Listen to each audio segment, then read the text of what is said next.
Bismillahirrahmanirrahim. Assalamualaikum warahmatullahi wabarakatuh. Alhamdulillahirrahmanirrahim. Wassalatu wassalamu ala asyrofil anbiya wal mursalin wa ala alihi wa sahbihi ajmain amma ba'du. Baiklah, pada kesempatan kali ini saya akan membahas sedikit tentang materi induktansi dan rangkaian magnetik pada buku Medan Elektromagnetika Seribu Kuskom bab 11. Sebelum kita lanjut ke pembahasan, izinkan saya memperkenalkan diri terlebih dahulu. Nama saya Rizky Sobirin Huta Galung, NIM 180150119, kelas A4. Baiklah, langsung saja kita ke pembahasannya. Pada materi bab 11 kali ini, saya memilih 10 subbab. Yang pertama yaitu tegangan induksi diri, yang kedua induktor dan induktansi, yang ketiga bentuk-bentuk baku, yang keempat induktansi internal, yang kelima rangkaian magnetik, yang keenam non-linearitas kurva BH, yang ketujuh hukum Ampere bagi rangkaian magnetik, yang kedelapan teras dengan celah udara, yang kesembilan kumparan ganda, dan kesepuluh rangkaian magnetik paralel. Langsung saja ke pembahasan pertama yaitu tegangan induksi diri. Suatu tegangan akan timbul pada terminal kumparan N lilitan seperti tampak pada gambar 11 sebelah kanan, di mana flux bersama bagi lilitan-lilitan itu berubah dengan waktu. Tegangan induksi atau imbas ini diberikan oleh hukum Faraday, yang mana V sama dengan minus N dikali D flux per dt. Dengan mendefinisikan induktansi diri atau self-inductance dari kumparan itu dengan L sama dengan N dikali D flux per di, di mana hukum Faraday dapat dituliskan kembali dalam bentuk V sama dengan L dikali di per dt. Perlu kita ingat bahwa satuan dari L adalah Henry, di mana 1 Henry sama dengan 1 Weber per ampere.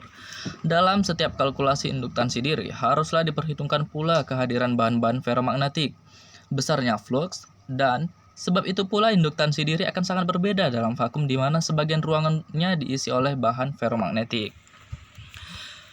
Berikutnya yaitu induktor dan induktansi.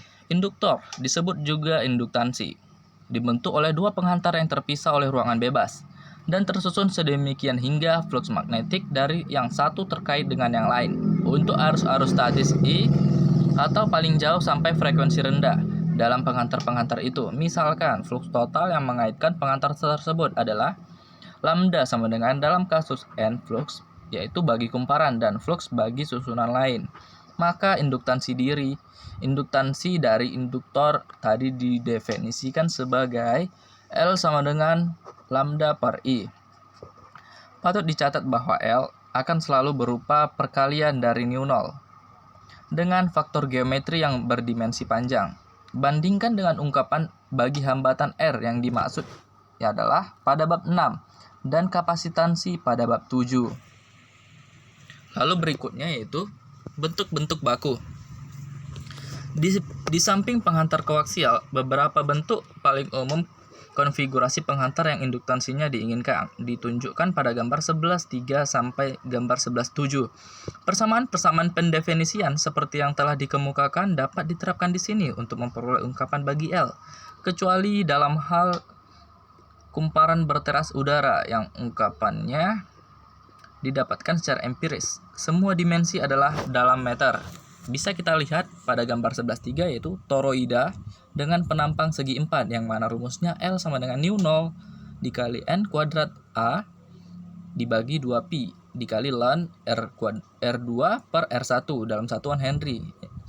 Selanjutnya gambar 11.4 yaitu toroida dengan penampang S yang umum yang mana rumusnya yaitu L sama dengan nu0 dikali N kuadrat dikali S dibagi 2pi R dalam satuan Henry.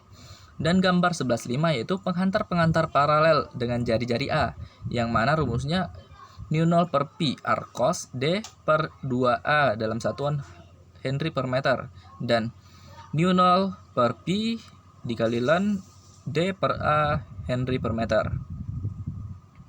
Untuk gambar 11.6 yaitu penghantar silindris yang sejajar dengan bidang tanah. Rumusnya yaitu nu0 sama dengan nu0 per 2pi R cos D per 2A dalam satuan Henry per meter atau sama dengan nu0 per 2pi ln D per A dalam satuan Henry per meter. Lalu berikutnya yaitu gambar 11.7.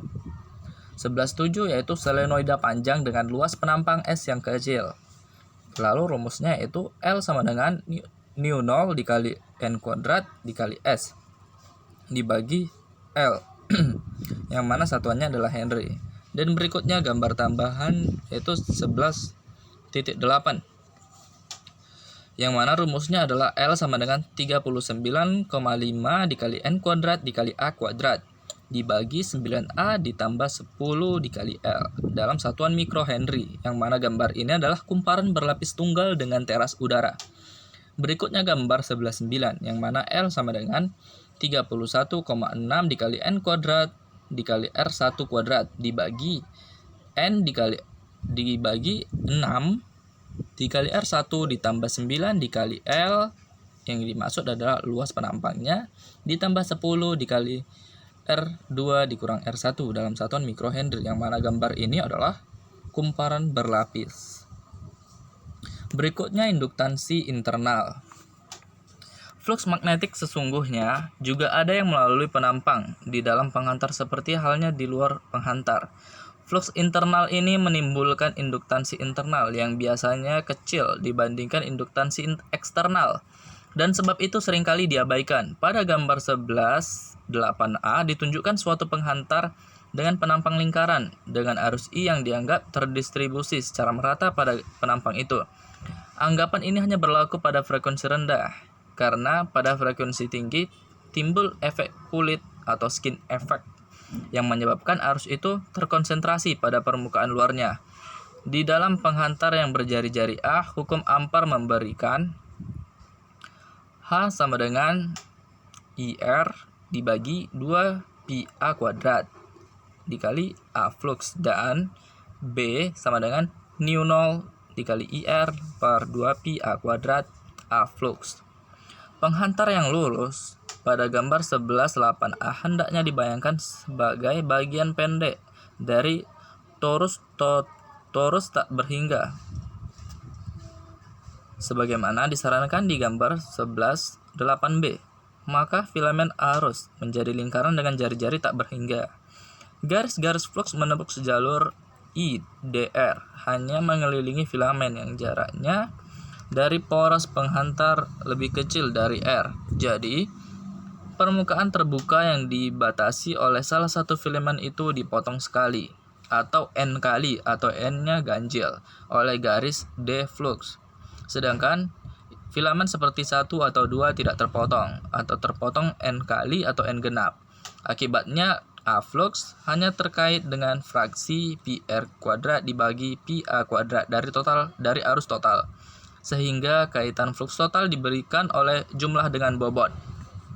Lambda sama dengan integral PR kuadrat dibagi PA kuadrat D flux, atau sama dengan integral batas bawah 0 batas atas A PR kuadrat dibagi PA kuadrat dikali nu 0 dikali IR dibagi 2 PA kuadrat IDR sama dengan nu 0 1 per I dibagi 8P, atau L induktansi dibagi L luas penampang sama dengan lambda per L dibagi L sama dengan nu 0 per 8P, atau sama dengan setengah kali 10 pangkat minus 7 Henry per meter.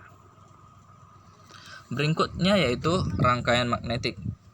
Pada bab 9 kita telah membahas intensitas magnetik H, flux dan kerapatan flux magnetik B, dan diselesaikan berbagai soal di mana mediumnya adalah ruangan bebas. Misalnya, jika hukum Ampere diterapkan pada lintasan tertutup C yang melalui kumparan panjang berteras udara di gambar 11.10, hasilnya adalah integral kontur H dI sama dengan NI. Tetapi di luar kumparan garis-garis flux tersebut sangat memencar sehingga B kecil harganya. Praktisnya, flux itu terbatas dalam kumparan saja, dan sebagai akibatnya H sama dengan Ni per L. Permeabilitas relatif bahan-bahan ferromagnetik μr mempunyai ordo ribuan. Sebagai konsekuensinya, Kerapatan flux B sama dengan nu 0 nu R H adalah untuk H tertentu menjadi jauh lebih besar daripada dalam ruang hampa. Pada gambar 11, kumparan di sana tidak terdistribusi rata sepanjang teras besi. Akan tetapi, faktor Ni dari kumparan tadi menimbulkan flux yang mengikuti teras tersebut. Dapatlah dikatakan, flux tersebut lebih menyukai teras daripada ruang di sekitarnya. Dengan perbandingan beberapa ribu terhadap 1.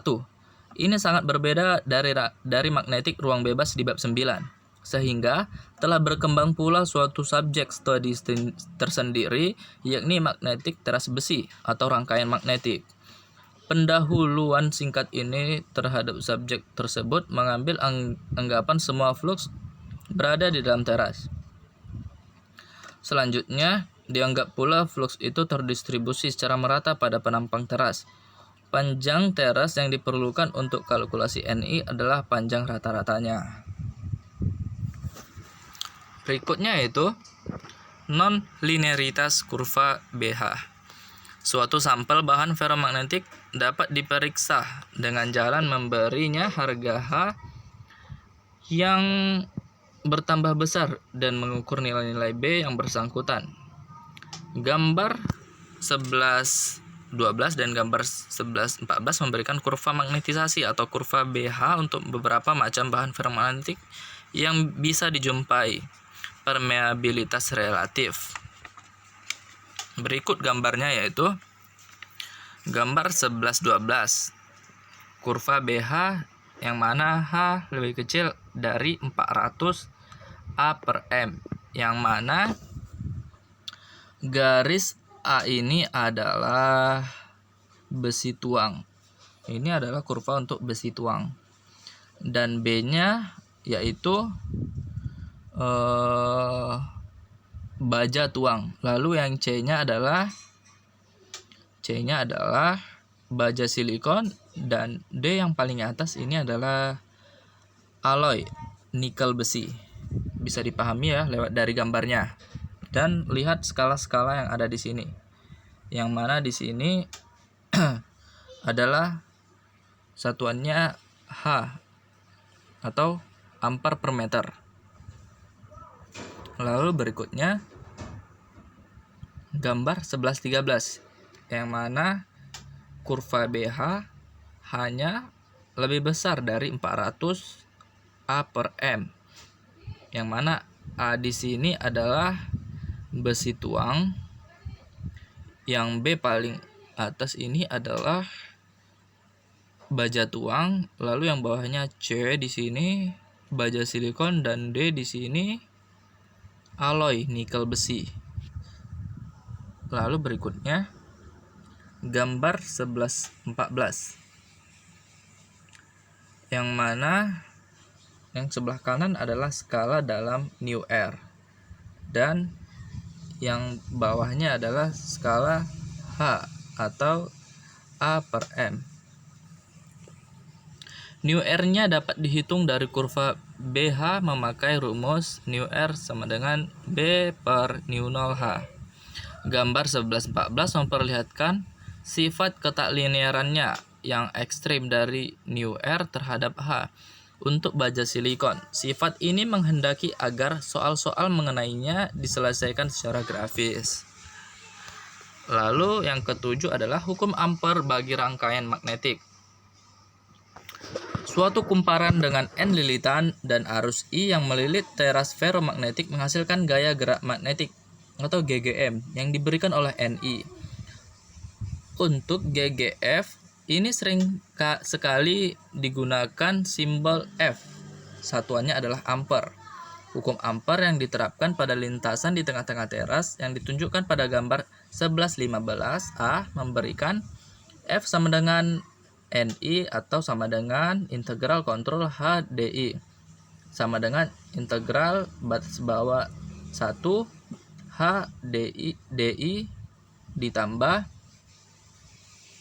integral batas bawah 2 HDI ditambah integral batas bawah 3 HDI atau sama dengan H1L1 ditambah H2L2 ditambah H3L3.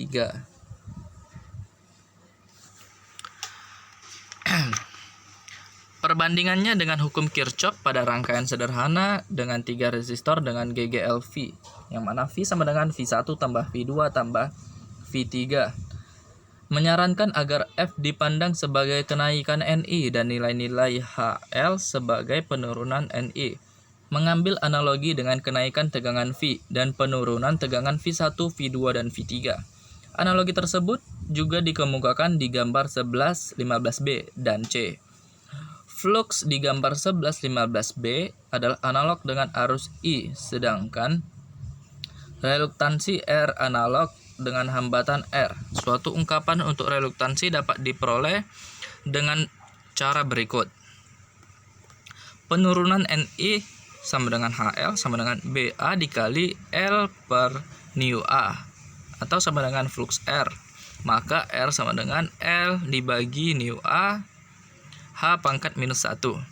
Jika semua reluktansi diketahui, maka dapatlah ditulis F sama dengan NI sama dengan flux dikali R1 ditambah R2 atau R3, atau yang dimaksud dengan reluktansi 1, reluktansi 2 ditambah reluktansi 3. Sebagai persamaan bagi rangkaian magnetik pada gambar 11, 15b yang sebelumnya yaitu, namun nu R bagi bahan-bahan yang dipakai mesti diketahui lebih dahulu sebelum harga-harga reluktansi itu dapat dihitung, dan hanya setelah B atau H diketahui baru nilai nu R dapat kita tentukan pula. Jadi ini berbeda dengan hubungan R sama dengan L per delta A, di mana konduktivitas tidak bergantung pada besarnya arus. Lalu yang berikutnya adalah teras dengan celah udara. Rangkaian magnetik dengan celah udara yang sempit sangat biasa dijumpai. Celah itu umumnya dibuat sekecil mungkin karena penurunan Ni pada celah seringkali jauh lebih besar dari penurunan tersebut pada teras. Garis flux agak melebar ke arah celah hingga luas penampang celah melebihi luas penampang teras yang berdekatan, asalkan panjang L dari celah lebih kecil dari 1/10 dari ukuran teras yang terkecil. Dapat dihitung luas sumbu S dan celah tersebut. Untuk persegi panjang dengan ukuran A dan B, SA sama dengan A ditambah L dikali A dikali B ditambah L dikali A. Jika flux total dalam celah udara diketahui, maka HA dan HLA dapat langsung dihitung. HA sama dengan 1/nu0 dikali flux per SA, yang mana HA LA sama dengan LA dibagi nu0 dikali flux per SA. Untuk suatu teras serba sama panjang L1 dengan suatu celah, hukum Ampere menyatakan N1 sama dengan H1L1 ditambah HLA sama dengan H1L1 ditambah LA flux dibagi nu0 SA. Apabila flux diketahui, tidaklah sukar untuk menghitung penurunan Ni sepanjang celah. Kemudian memperoleh B. Selanjutnya mendapatkan HI, memakai kurva BH yang bersangkutan. Dan akhirnya menghitung penurunan Ni dalam teras, yaitu H1L1. Jumlahnya semuanya adalah Ni yang dibutuhkan untuk menimbulkan flux tersebut. Namun yang biasanya diberikan adalah Ni, sehingga kita terpaksa menetapkan B1 dan flux dengan cara trial dan error, seperti akan terlihat dalam soal-soal yang menyusul. Di samping itu juga ada solusi dengan metode grafis. Lalu yang ke-9 adalah kumparan ganda. Dua atau lebih kumparan dapat digulungkan pada suatu teras sedemikian rupa sehingga GGM-nya saling memperkuat ataupun saling berlawanan. Sehubungan dengan itu, suatu cara menyatakan polaritasnya adalah seperti diberikan di gambar 11-16 yang di sebelah kanan. Suatu permisalan tertentu bagi arah flux dapat saja salah, sama seperti pemisalan arah arus dalam rangkaian arus arah yang mengandung dua atau lebih sumber tegangan. Hasil negatif menandakan fluks tadi sesungguhnya adalah arah yang berlawanan. Bisa kita lihat dari gambar di sebelah ini. Lalu yang terakhir adalah rangkaian-rangkaian magnetik paralel. Metode penyelesaian masalah rangkaian magnetik paralel adalah seperti disarankan ekuivalensinya pada gambar 11-17 yang di bawah ini. Cabang yang diberikan atau cabang yang di sebelah kiri mengandung kenaikan Ni di samping suatu penurunan Ni. Penurunan Ni di antara titik-titik cabang A dan B dapat dituliskan untuk setiap cabangnya sebagai berikut. F sama dengan H1L1 atau sama dengan H2L2 sama dengan H3L3, di mana fluksnya memenuhi flux 1 sama dengan flux 2 ditambah flux 3. Bisa kita perhatikan gambar 11-17A dan 11-17B seperti berikut. Lalu untuk pemakaian lebih dari satu macam bahan, untuk bagian-bagian teras, memaksa kita bekerja dengan beberapa kurva BH. Suatu celah yang dibuat pada salah satu cabang akan membuat MMF menjadi H1L1 ditambah HALA bagi cabang tersebut. Adalah perlu menggambarkan rangkaian ekuivalen dalam permasalahan rangkaian-rangkaian magnetik paralel. Juga merupakan kebiasaan yang baik untuk mencatat macamnya bahan, luas-luas penampang dan panjang rata-rata langsung pada diagram itu juga. Dalam persoalan yang lebih kompleks, suatu skema seperti tabel 11.1 pada sebelah kanan. Bisa kita lihat tabelnya itu seperti ini. Data-data langsung dituliskan dalam tabel ini, dan besaran-besaran lain kemudian dihitung atau diambil dari kurva-kurva BH yang bersesuaian. Baiklah, telah selesai materi pembahasan kita. Mari kita bahas soal-soal tambahan pada buku dengan nomor 11.24. Soalnya yaitu, tetapkan induktansi persatuan panjang dua penghantar silinder paralel dengan jari-jari penghantar 1 mm dan jarak antara pusat-pusatnya yaitu 12 mm. Di kunci jawabannya kita dapat yaitu 0,992 mikrohenry per meter. Langsung saja kita bahas. Kita ketahui bahwa D-nya sama dengan 12 mm atau jarak antara pusat-pusatnya 12 mm atau sama dengan 12 dikali 10 pangkat minus 3 meter, yang mana jari-jari penghantarnya yaitu atau disebut juga A yaitu 1 mm atau 1 kali 10 pangkat minus 3 meter. Yang ditanya pada soal 11.24 ini adalah tetapkan induktansi atau L-nya, yang mana rumus untuk mendapatkan induktansi dengan penghantar silinder paralel yaitu nu 0 dibagi pi R cos dikali D per 2A. Langsung saja kita substitusikan, yang mana untuk penghantar silinder paralel nu 0 per pi itu sama dengan 4 dikali 10 pangkat minus 7, yang mana ini kita bahas tadi dalam subbab bentuk-bentuk baku. Maka 4 kali 10 pangkat minus 7 dikali R cos 12 kali 10 pangkat minus 3 dibagi 2 dikali A-nya. A-nya yaitu 1 kali 10 pangkat minus 3. Jika kita kalkulasikan, kita akan mendapatkan hasil sebagai berikut, yaitu 9,91155 kali 10 pangkat minus 3. 10 pangkat minus 7.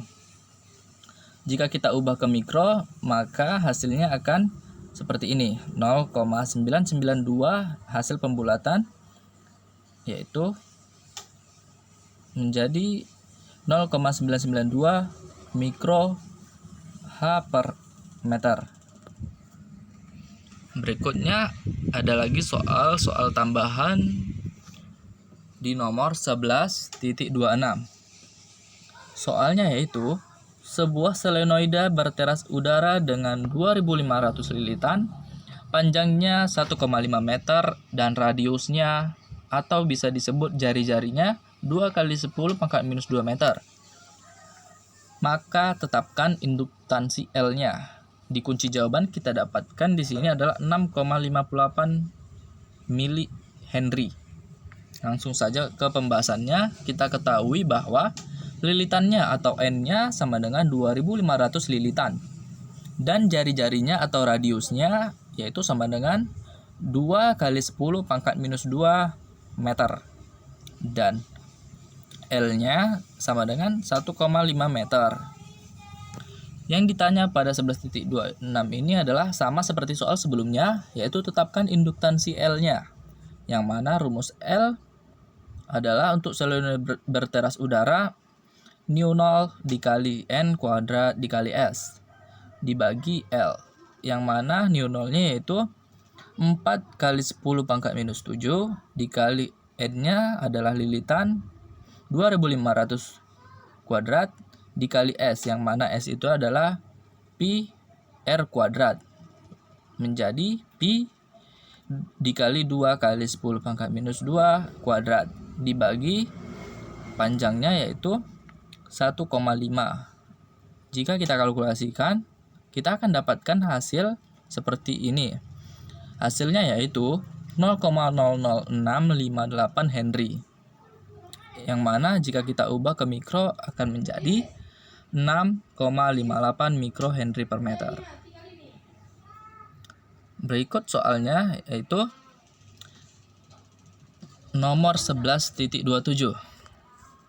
Yang ditanya juga tetapkan induktansi kumparan pada gambar 11.9. Gambar 11.9 ada sebelah kanan, bisa kita perhatikan R1-nya kita anggap 1 cm dan R2-nya 2 cm dan L-nya sama dengan 3 cm dan N sama dengan 800 atau lilitannya sama dengan 800. Di kunci jawaban kita akan dapatkan hasil 4,70 mH. Mari kita buktikan dengan pembahasan di bawah.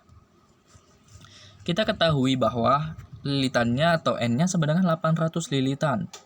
Dan R1-nya sama dengan 1 cm atau 1 kali 10 pangkat minus 2 meter. Dan R2-nya sama dengan 2 cm atau 2 kali 10 pangkat minus 2 meter. Lalu panjangnya yaitu 3 cm atau sama dengan 3 kali 10 pangkat minus 2 meter. Langsung saja untuk rumus pada gambar 11.9 ini, dalam materi bentuk-bentuk baku, kita dapatkan rumus L sama dengan 31,6 dikali N kuadrat dikali R1 kuadrat dibagi 6 R1 ditambah 9 dikali L ditambah 10 dikali R2 dikurang R1 dalam satuan mikrohenry. Langsung saja kita substitusikan N-nya dan R1-nya menjadi 31,6 dikali N kuadrat, yang mana N-nya adalah 800 menjadi 800 kuadrat dikali R1-nya yaitu 1 dikali 10 pangkat minus 2 dikuadratkan. Lalu dibagi 6 dikali R1, yang mana R1-nya adalah 1 dikali 10 pangkat minus 2 ditambah 9 dikali L, yaitu L-nya 3 kali 10 pangkat minus 2 ditambah 10, yang mana R2-nya adalah 2 kali 10 pangkat minus 2 dikurang R1-nya adalah 1 kali 10 pangkat minus 2, yaitu sama dengan 31,6 dikali 640.000 dikali 1 kali 10 pangkat minus 4 dibagi 6 kali 10 pangkat minus 2 ditambah 27 kali 10 pangkat minus 2 ditambah 10 kali 10 pangkat minus 2. Jika kita kalkulasikan, kita akan dapatkan hasil 2,0224 kali 10 pangkat 3 dibagi 4,3 kali 10 pangkat minus 1. Maka hasilnya adalah 4703,25 mikrohenry, yang mana jika kita ubah ke mili menjadi 4,70 milihenry. Maka dengan ini, dengan pembahasan yang kita jabarkan, berarti kunci jawabannya benar. Maka cukup sekian pertemuan kita pada kali ini. Mudah-mudahan apa yang saya sampaikan bermanfaat bagi saya dan bagi yang menontonnya. Maaf atas segala kekurangan atau kerusakan file yang ada di sini. Saya ucapkan terima kasih. telah menonton. Wassalamualaikum warahmatullahi wabarakatuh.